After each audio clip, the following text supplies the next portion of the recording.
hôn cuối rồi tạm biệt nhau. Ngày mai mình sẽ mất nhau thật rồi. Mỗi người mỗi nơi tìm hạnh phúc mới, để không ai phải phiền lụy đến ai.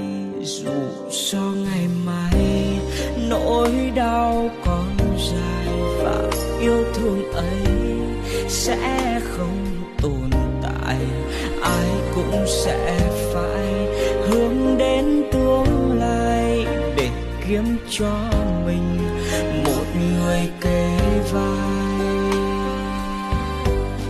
Nếu như ngày xưa chúng ta không vội vàng yêu nhau để rồi bây giờ lìa tán, thì chắc có lẽ sẽ không đau khổ.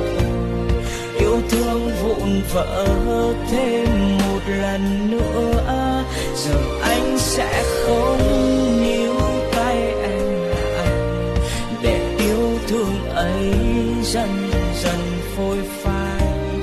Chúc em ngày mai hạnh phúc bên ai, đừng giống như anh với em hiện tại.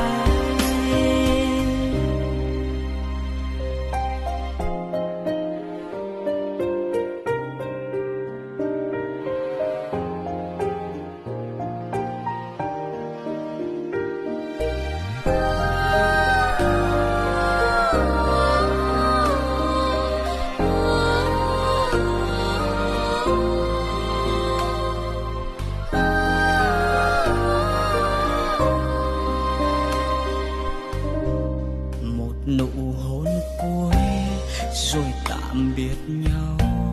Ngày mai mình sẽ mất nhau thật rồi.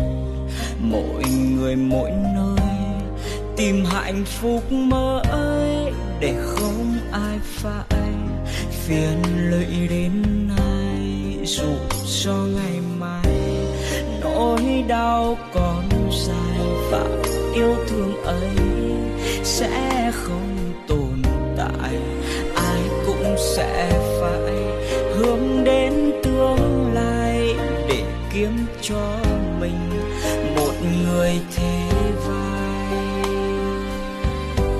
Nếu như ngày xưa chúng ta không vội vàng yêu nhau để rồi bây giờ lìa tán, thì chắc có lẽ sẽ không đau khổ.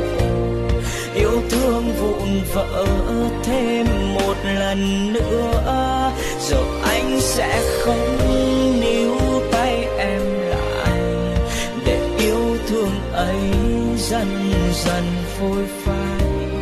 Chúc em ngày mai hạnh phúc bên ai, đừng giống như anh với em hiện tại.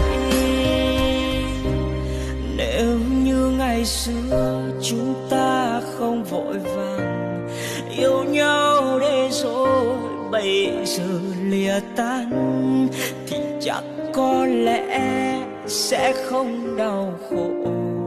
Yêu thương vụn vỡ thêm một lần nữa, giờ anh sẽ không níu tay em lại, để yêu thương ấy dần dần phôi phai.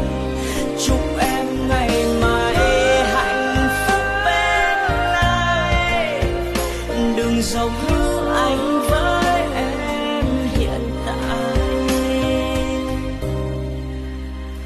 đừng giống như anh hiện tại.